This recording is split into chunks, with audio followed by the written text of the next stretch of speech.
نحمده ونصلي على رسوله الكريم اما بعد فاعوذ بالله من الشيطان الرجيم بسم الله الرحمن الرحيم رب اشرح لي صدري ويسر لي امري واحلل عقدة من لساني يفقهوا قولي انما المؤمنون بے شک مومن تو وہ لوگ ہیں اذا ذکر اللہ جب اللہ کا ذکر کیا جاتا ہے، جب اللہ کی بات آتی ہے، وجلت قلوبہم ان کے دل ڈر جاتے ہیں، ان کے دل کانپ اٹھتے ہیں، وَإِذَا تُلِيَتْ عَلَيْهِمْ آیَاتُهُ اور جب ان پر اس کی آیات پڑھی جاتی ہیں، زادتہم ایمانا تو وہ بڑھا دیتی ہیں ان کا ایمان، وَعَلَىٰ رَبِّهِمْ يَتَوَكَّلُونَ اور اپنے رب پر وہ توکل کرتے ہیں، الَّذِينَ يُقِيمُونَ الصَّلَاةَ وہ نماز قائم کرتے ہیں، وَمِمَّا رَزَقْنَاهُمْ يُنْفِقُونَ اور اس میں سے جو رزق ہم نے ان کو دیا ہے وہ خرچ کرتے ہیں، أُولَئِكَ هُمُ الْمُؤْمِنُونَ حَقًّا یہی لوگ سچے مومن ہیں، اور ان کی جزا کیا ہے؟ لہم درجات ان کے لیے درجات ہیں، عند ربہم ان کے رب کے پاس، اور کیا ہے؟ ومغفرۃ اور بخشش ہے، اور ورزق کریم اور عزت والا رزق ہے۔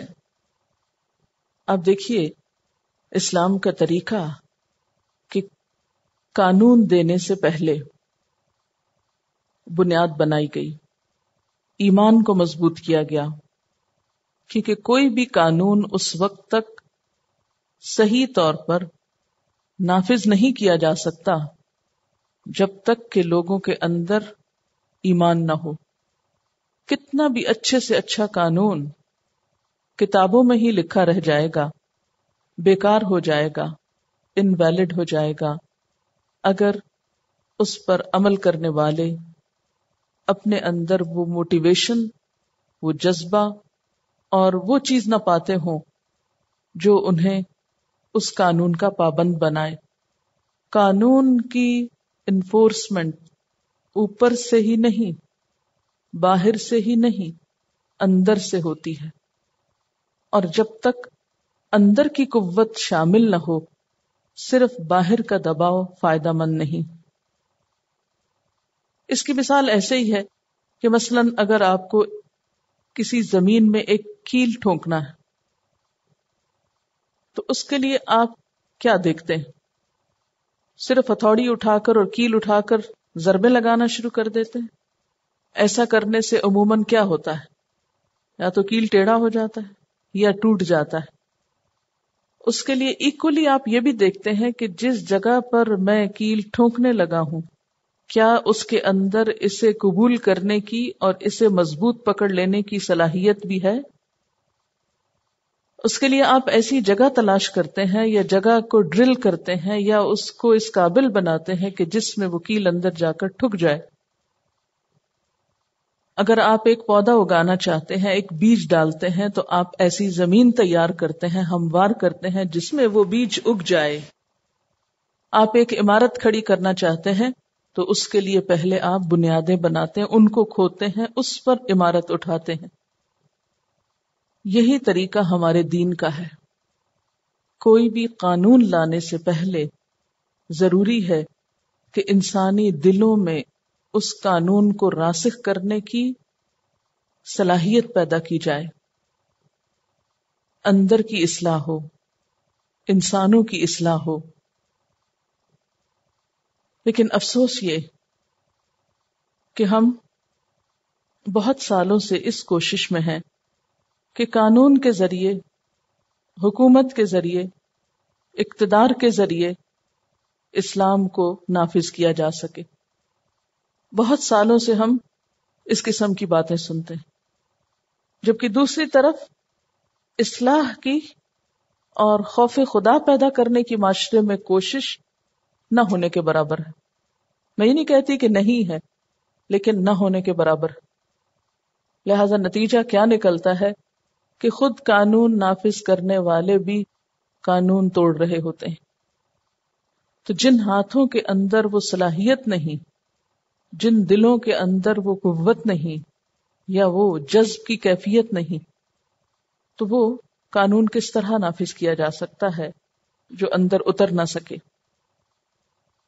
اگر یہاں پر آپ سوچئے کہ ایک طریقہ یہ تھا کہ لوگوں نے فتویٰ پوچھا کہ حکم کیا ہے، اللہ تعالیٰ جواب میں کیا فرماتے، یہ حکم، خانے لگا کے لکیریں کھینچ کے بتا دیتے، کیلکولیشن کے فارمولے دے دیتے کہ اس طرح کیلکولیٹ کر لو اور اتنا اتنا لے کے گھروں کو چلے جاؤ. لیکن ایسا نہیں کیا گیا، بلکہ سب باتیں چھوڑ کر ایمان پہ بات کی گئی، اصل بنیاد کو پکڑا گیا. اسی لیے آپ دیکھتے ہیں کہ یہاں پر ایک آیت کا اختتام کس پہ ہوتا ہے، ان کنتم مؤمنین، اور دوسری آیت کی ابتدا کس سے ہو رہی ہے، انما المؤمنون، اور پھر ساری صفات بتا کر اختتام کس پہ ہو رہا ہے، اولئک هم المؤمنون حقا. تو اختلاف کا حل اور باہمی تعلقات کے اندر پائی جانے والی چھوٹی سی رفٹ یا غیر محسوس قسم کے منفی جذبات، نیگیٹیوٹی کو کس طرح ٹریٹ کیا گیا، کس طرح ڈیل کیا گیا، اوپر سے نہیں، زور سے نہیں، اندر سے، جڑ سے، روٹ سے ایمان پیدا کرنے کی کوشش کی گئی. آج دینی رہنمائی کرنے والوں اور نبی صلی اللہ علیہ وسلم اور قرآن کے طریقہ کار میں فرق کیا ہے؟ عموماً سوال کن موضوعات پر ہوتے ہیں؟ اسلام کے چند اختلافی ظاہری پہلوؤں پر. کسی مجلس میں آپ چلے جائیں اور جواب دینے والے بھی کس انداز سے جواب دیتے ہیں، بہت ٹیکنیکلی، یہ حلال ہے، یہ حرام ہے، یہ جائز ہے، یہ ناجائز ہے، اور اپنا فریضہ پورا کر دیتے ہیں، جس کے نتیجے میں لوگوں کو یہ سمجھ تو بہت آ گئی ہے کہ کیا حلال ہے اور کیا حرام ہے، کیا جائز اور کیا ناجائز ہے، لیکن عملی زندگی میں اس حلال و حرام کی تمیز کچھ بھی نہیں، اس پر عمل کچھ بھی نہیں. تو ایک مفتی یا ایک معلم یا مربی کا فرض یہ بنتا ہے کہ ایسے تمام مواقع پر صرف حلال و حرام ہی نہ بتایا جائے، صرف قانون ہی نہ بتایا جائے، بلکہ اس کے ساتھ ساتھ وہ ماحول بھی فراہم کیا جائے کہ جس سے اس چیز پر دوسرا شخص عمل کر سکے. اب آپ دیکھیے کہ اس سے پہلے جو ایمان کی آپ باتیں پڑھ چکے ہیں، مومن کی جو شرائط آپ نے سورۃ البقرہ میں پڑھی، وہ کیا تھیں؟ ایمان کے حصے آپ کو کیا کیا پڑھائے گئے، یاد ہے آپ کو؟ آمن الرسول بما انزل الیہ من ربہ والمؤمنون، وہاں مؤمنون کس کو کہا گیا؟ کل آمن باللہ وملائکتہ وکتبہ ورسلہ، سب کے سب ایمان لائے اللہ پر اور اس کے فرشتوں پر اور اس کی کتابوں پر، اس کے رسولوں پر. اچھا، اب آپ دیکھیے کہ وہاں کچھ اور باتیں کی گئیں، یہاں کچھ اور باتیں کی گئی ہیں. تو ایسا کیوں ہے؟ مومن کس کو کہتے ہیں؟ جو اللہ پر، رسولوں پر، کتابوں پر، آخرت پہ ایمان لائے. اور پھر یہاں بھی کہا گیا کہ یہ اور یہ کرو، ان کنتم مؤمنین. اور پھر انما المؤمنون، مومن وہ ہوتے ہیں الذین اذا ذکرت، یہاں تو کچھ اور صفات بتائی گئی. تو یہ دو چیزیں آپس میں کیا ہیں؟ مومن کی ایک تعریف یہاں کچھ اور کی گئی ہے، وہاں کچھ اور کی گئی ہے. پھر مومن کون ہوتا ہے؟ کوئی بھی عمارت محض بنیاد نہیں ہوتی، اور کوئی بھی پودا صرف جڑیں نہیں ہوا کرتا. اسی طرح ایمان بھی محض چند چیزوں کو زبانی مان لینے کا نام نہیں، بلکہ کچھ کرنے کا نام بھی ہے. اس لیے ایمان کی وہ ڈیفینیشن یاد کریں جب میں نے آپ کو بتایا تھا کہ ما وقر فی القلب وصدقہ العمل، جو دل میں قرار پکڑ جائے اور عمل اس کی تصدیق کرے.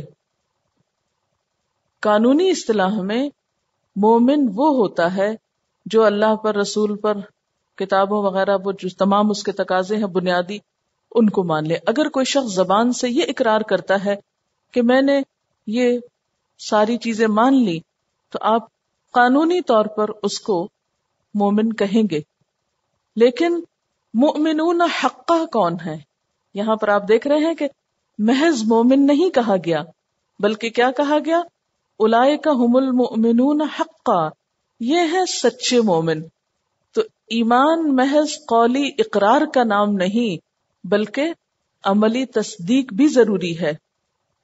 لیس الایمان بالتمنی ولا بالتحلی ولکنہ ما وقر فی القلب وصدقہ العمل.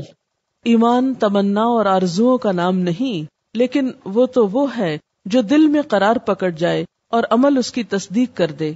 عمل کی تصدیق ضروری ہے، اور عمل کی تصدیق میں تو پھر بہت سی باتیں ہیں، لیکن یہاں خاص طور پر کچھ باتوں کا ذکر کیا گیا ہے. اب یہ آپ کو ایک طرح سے ٹیسٹ دیا جا رہا ہے کہ اپنے اپنے ایمان کو ٹیسٹ کر لیں. صحابہ کرام کو بنیادی طور پر دیا گیا اور اب ہمیں دیا جا رہا ہے. انما المؤمنون، مومن تو وہ ہوتے ہیں اذا ذکر اللہ، جب اللہ کا ذکر کیا جاتا ہے، وجلت قلوبہم، تو ان کے دل ہول کھا جاتے ہیں، ان کے دل کانپ اٹھتے ہیں، ان کے دل ڈر جاتے ہیں. آپ کے دلوں کا کیا حال ہوتا ہے؟ کیا آپ کے اندر یہ صفت ہے کہ جب اللہ کا ذکر کیا جائے، اپنا ٹیسٹ کیجئے. میں دوبارہ پڑھتی ہوں اس کو. انما المؤمنون الذین اذا ذکر اللہ وجلت قلوبہم.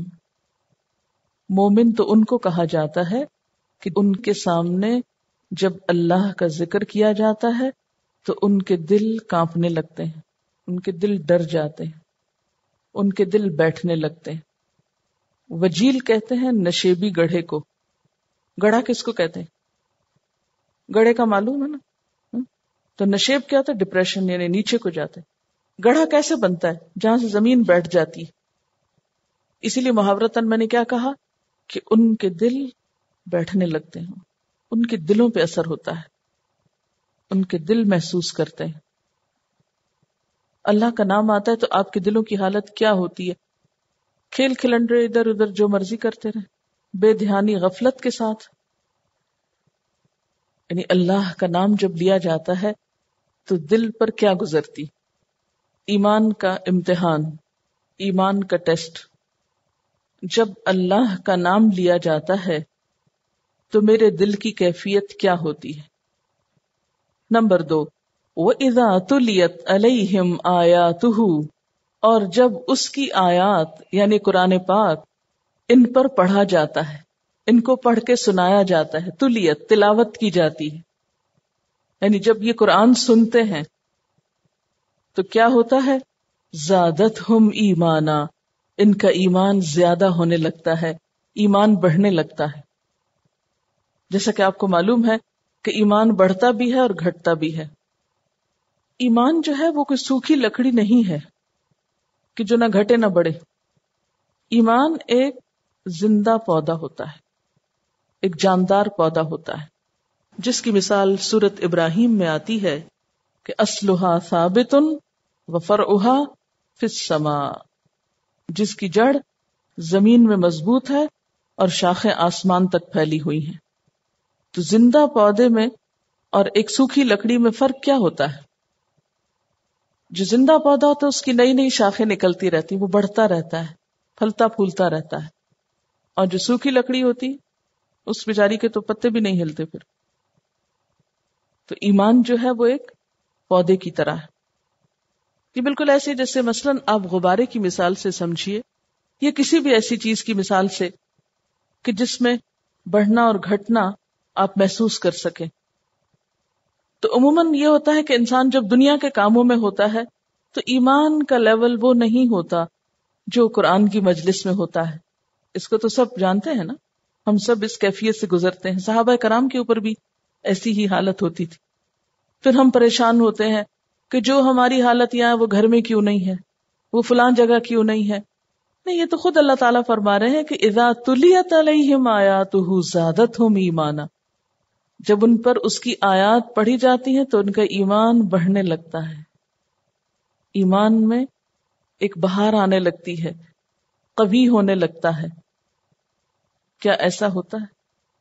کیا قرآن کی آیات سن کر میرا ایمان بڑھتا ہے؟ اچھا یہ بھی مجھے ذرا بتائیے کہ اس سے پہلے بھی جب سے آپ نے یہ قرآن پاک شروع کیا، قرآن سن کر ایمان بڑھتا تھا، اب کیوں بڑھتا ہے؟ سمجھ میں آنے لگا ہے. تو ایمان کو بڑھانے کے لیے پھر کیا طریقہ ہے؟ قرآن کو سمجھ کر پڑھا جائے اور اکٹھے بیٹھ کے پڑھا جائے. اکیلے بیٹھ کے بھی نہیں بڑھتا، اکٹھے بیٹھ کے پڑھا جائے، کیونکہ ید اللہ فوق الجماع، جماعت کے اوپر اللہ کا ہاتھ ہوتا ہے. ٹیم ورک میں ہمیشہ برکت ہوتی. وَعَلَىٰ رَبِّهِمْ يَتَوَكَّلُونَ، اور اپنے رب پر وہ توکل کرتے ہیں. یہ توکل کس سے پیدا ہوتا ہے؟ یہ بھی اللہ کی کتاب سے پھر پیدا ہوتا ہے. اور توکل کیا ہوتا ہے؟ کہ انسان اپنی زندگی میں پیش آنے والے اہم ترین کاموں اور پریشانیوں کے موقع پر کیا موقف اختیار کرے کہ اپنے آپ کو ضائع ہونے سے بچائے. رب پر ایسا یقین ہو کہ یہ کام ہو جائے گا. یعنی جب بھی کسی کام کے بارے میں خواہ دین کا ہو یا دنیا کا ہو خیال آئے کہ میری طاقت میں تو لگتا نہیں، میرے وسائل میں تو ہے نہیں، میرے بس میں تو ہوتا نظر نہیں آتا، تو فوراً دل سے کیا پکار اٹھے اور زبان پر کیا کلمات ہو جائے گا. کچھ نہیں بگڑتا، کوئی نقصان نہیں ہوتا. یعنی اللہ پر بھروسے کی ایسی کیفیت یہ ایمان کی علامت ہوتی. اور اپنے آپ کو یہاں بھی ٹیسٹ کیجئے کہ کسی بھی مشکل اور کسی بھی پریشان کن وقت میں آپ کی کیفیت کیا ہوتی، آپ کیا سوچ رہے ہوتے ہیں. اور یہ بھی ایک پازیٹیو تھنکنگ کی علامت ہے نا کہ ہو جائے گا. اور نیگیٹو تھنکنگ کیا ہے اس موقع پر؟ کہ سب کچھ ہونے کے باوجود بھی انسان خوف کا شکار ہو کہ یہ نہیں ہو سکتا، تو اس کی ڈکشنری سے نہیں کا لفظ نکل جائے. توکل اس کیفیت کو کہتے ہیں کہ اللہ کی ذات، اللہ کی طاقت پر پورا بھروسہ. ہو جائے گا، سب ٹھیک ہو جائے گا، بغیر کوشش کے نہیں یہ کہے بلکہ کوشش کے ساتھ. ایمان کی اگلی علامت، سچے مومن کون ہوتے ہیں؟ الذین یقیمون الصلاۃ. کیا نماز میری زندگی میں اہمیت رکھتی ہے؟ کیا میں نماز کو دوسرے کاموں پر فوقیت دیتی ہوں؟ وَمِمَّا رَزَقْنَاهُمْ يُنْفِقُونَ. سچے مومن اس میں سے جو ہم نے ان کو رزق دیا وہ خرچ کرتے ہیں. کیا میں اللہ کا دیا ہوا اللہ کے راستے میں خوشی سے خرچ کرتی ہوں؟ اگر یہ کیفیات ہیں آپ کے اندر، تین چیزیں تو انسان کے اندر سے تعلق رکھتی ہیں. کون سی؟ اللہ کے ذکر پر دل کا کانپنا، آیات سن کر ایمان کا بڑھنا، اور اپنے رب پہ توکل کرنا، اور دو خارجی ہیں، نماز قائم کرنا اور رزق خرچ کرنا. جو یہ کریں اولئک ھم المؤمنون حقا، یہی سچے مومن ہیں. جو سچے مومن ہیں ان کا انجام کیا ہے؟ لہم درجات عند ربہم، ان کے لیے درجات ہیں ان کے رب کے پاس. درجات کیوں کہا گیا؟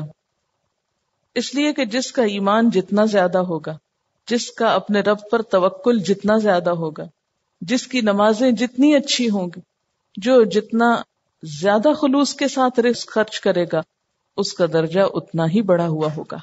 بظاہر دیکھنے میں بہت سے لوگ یہ عمل کرتے ہوئے نظر آئیں گے، لیکن ہر ایک کے عمل کا لیول فرق ہے، ہر ایک کے ایمان کا لیول فرق ہے. اور پھر جب ایمان کے لیول میں فرق ہے تو درجے میں بھی فرق ہے. لہم درجات عند ربہم ومغفرۃ، اور بخشش بھی. یعنی سچے مومنوں سے جب کوئی قصور یا کوتاہی یا کمی بیشی ہو جاتی ہے تو اللہ تعالیٰ ان سے درگزر فرماتے ہیں. ورزق کریم، اور عزت والا رزق، یعنی جنت کی بشارت ہے. یہ تو تھا ایک طرح سے مقدمہ یا تمہید. کما اخرجک ربک من بیتک بالحق، جیسا کہ نکالا تجھ کو تیرے رب نے تیرے گھر سے حق کے ساتھ. اب کچھ آئندہ کی آیات ایسی ہیں جن کے لیے جنگ بدر کا پس منظر جاننا ضروری ہے، کیونکہ یہ خاص تاریخی حوالے سے باتیں ہو رہی ہیں. اس سے بھی پتہ چلتا ہے کہ جب تک حدیث کا علم نہ ہو، اسلامی تاریخ کا علم نہ ہو، تو قرآن پاک کی صحیح تفسیر سمجھ میں نہیں آ سکتی. تو جنگ بدر کا پس منظر کچھ یوں ہے کہ یہ جنگ 2 ہجری میں ہوئی. بدر مدینہ منورہ سے تقریباً 80 میل پر ایک وادی میں ایک بیضوی شکل کا 5.5 میل لمبا اور 4.5 میل چوڑا وسیع میدان ہے جو پہاڑوں سے گھرا ہوا ہے. یمن تا شام کی تجارتی شاہراہ اسی میدان سے ہو کر گزرتی تھی. مکہ اور مدینہ جانے کے راستے بھی بدر پر ملتے تھے. بحر احمر یعنی ریڈ سی کا ساحل یہاں سے تقریباً 10 میل کے فاصلے پر واقع ہے. میدان بدر کے شمال اور جنوب میں 2 سفیدی مائل پہاڑیاں ہیں جو ریت سے ڈھکی ہوئی ہیں. شمالی پہاڑی العدوۃ الدنیا اور جنوبی العدوۃ القصویٰ کہلاتی ہے. اس جگہ کا نام بدر پڑنے کی کئی وجوہات ہیں. کہتے ہیں کہ اس کی نسبت بدر بن یخلد بن نضر بن کنانہ کی طرف ہے جس نے یہاں ایک کنواں کھدوایا تھا جس کا پانی اس قدر شفاف تھا کہ اس میں چاند کا عکس نظر آیا کرتا تھا. کنواں گول شکل کا تھا اس لیے نام بدر پڑ گیا. اس کنویں کے علاوہ بھی کچھ چشمے اس وادی میں جاری ہیں جن کی وجہ سے یہ علاقہ سرسبز اور شاداب ہے. عہد نبوی میں یہاں بنی دمرہ آباد تھے جن کی ایک شاخ بنو غفار تھے. ہجرت کے بعد ہی سے قریش اور مسلمان حالت جنگ کی کیفیت میں تھے. مکہ سے مسلسل حملے کی دھمکیاں مل رہی تھی. رجب 2 ہجری میں نخلا میں مسلمانوں کے ہاتھوں عمرو بن حضرمی کا اتفاقیہ قتل اس غزوے کا سبب بنا. قریش نے مدینہ پر حملہ کے مصارف کے لیے ایک تجارتی کارواں جس کی مالیت 50,000 تھی شام روانہ کیا. مسلمانوں نے اس کی مزاحمت کرنا مناسب سمجھا. جب یہ قافلہ لوٹ کر آ رہا تھا تو رسول اللہ صلی اللہ علیہ وسلم نے فرمایا، دیکھو یہ قریش کا قافلہ مال سے لدا جا رہا ہے، تم ادھر جاؤ، شاید اللہ تمہیں یہ مال غنیمت دلوا دے. اور اس کا سبب کہ آپ صلی اللہ علیہ وسلم نے اس کی طرف متوجہ کیوں کیا؟ کیونکہ اس قافلے میں جو مال تجارت تھا اس کا سرمایہ مسلمانوں ہی کی جائیدادیں بیچ کر فراہم کیا گیا تھا جو وہ ہجرت سے پہلے مکہ میں اپنائے ہوئے تھے اور بعد میں چھوڑ کر آ گئے. امیر کارواں ابو سفیان کو یہی ڈر تھا. اس نے مدد کے لیے مکہ پیغام بھجوایا. سرداران قریش نے 2-3 دن ہی میں 1000 کا لشکر ترتیب دیا اور کارواں کو بچانے کے لیے مکہ سے چل پڑے. ادھر ابو سفیان راستہ بدل کر کارواں کو ساحل کے ساتھ ساتھ لے چلا. ساحل کتنا دور تھا؟ صرف 10 میل. تو اس نے 10 میل راستہ بدل لیا. کارواں جب بدر کے نواح سے بچ نکلا تو ابو سفیان نے سرداروں کو پیغام بھجوایا کہ لوٹ آؤ. ابو جہل اس پر ناراض ہوا اور کہا کہ مسلمان مقابلے پر آئیں تو انہیں پیس کر رکھ دیں گے. ان کے ساتھ 600 زرہ پوش جنگجو، 10 اسلحہ بند شتر سوار یعنی اونٹ پر سوار، 200 ہتھیار سے لیس گھڑ سوار، 500 پورے ہتھیاروں سے اور 600 نامکمل اسلحہ سے لیس پیدل جنگجو تھے. 16 رمضان کی شام یہ لشکر میدان بدر میں اقنقل کی پہاڑی کے پیچھے خیمہ زن ہوا. مدینہ سے روانہ ہو کر ابھی مسلمان وادی زفران کے مقام پر تھے کہ تجارتی کارواں کو بچانے کے لیے مکہ سے قریش کے لشکر کی روانگی کی اطلاع ملی. اب صورتحال بالکل بدل گئی تھی. مجلس مشاورت ہوئی. آپ نے بطور خاص انصار کی رائے معلوم کی. اور ان کی رائے کیوں معلوم کی تھی؟ تاکہ اتحاد اور یکجہتی کے ساتھ دشمن کا مقابلہ کیا جائے. حضرت سعد بن معاذ انصاری نے کہا، آپ حکم دیں تو ہم سمندر میں کود پڑیں.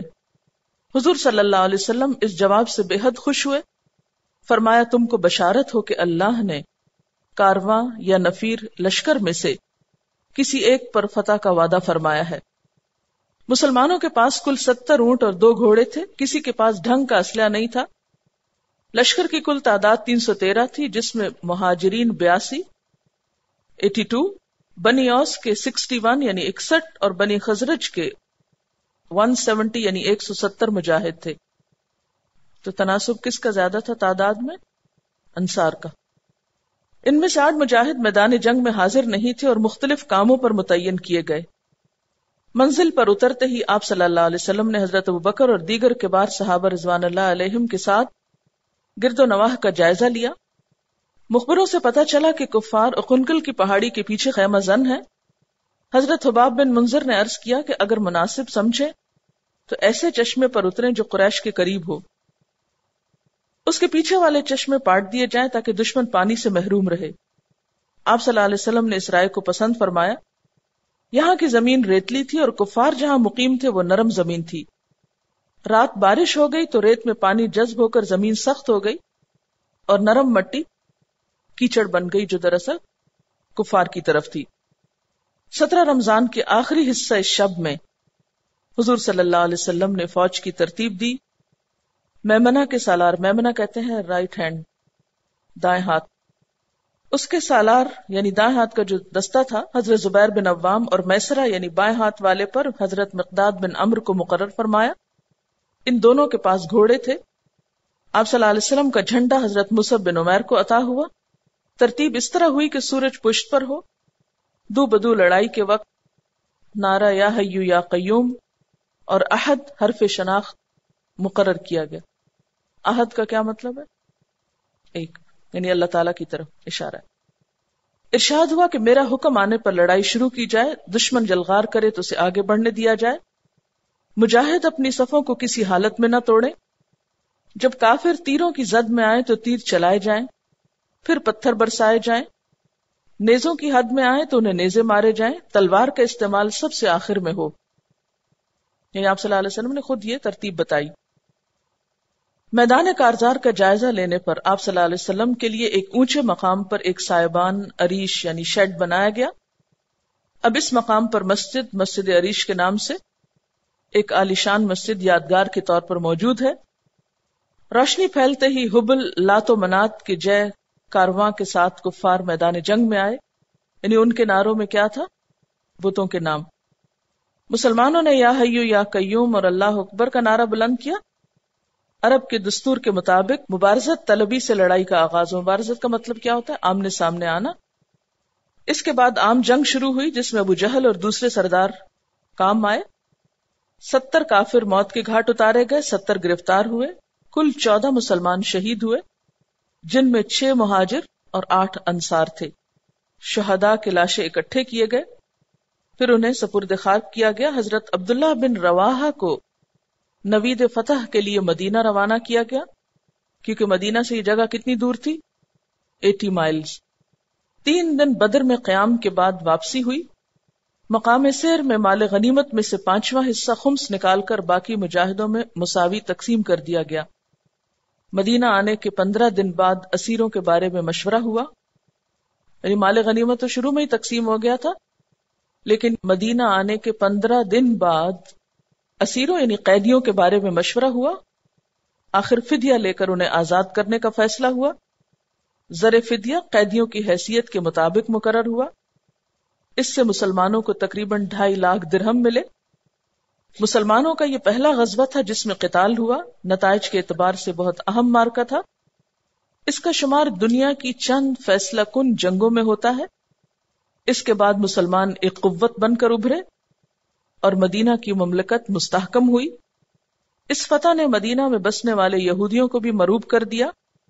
قریش کی شہرت بری طرح مجروح ہوئی، ان کی شام کی تجارتی شاہراہ غیر محفوظ ہو گئی، دیگر قبائل میں ان کی وقت کم ہو گئی۔ صحابہ کرام میں اہل بدر کی بڑی فضیلت ہے، ان کے لیے خاص انعامات کے وعدے ہوئے، اللہ تعالیٰ نے ان کے اگلے پچھلے گناہ معاف کر دیے اور ان کے لیے جنت کی بشارت ہوئی۔ سبحانک اللہم و بحمدک نشہد ان لا الہ الا انت نستغفرک و نتوب الیک۔ والسلام علیکم ورحمۃ اللہ وبرکاتہ۔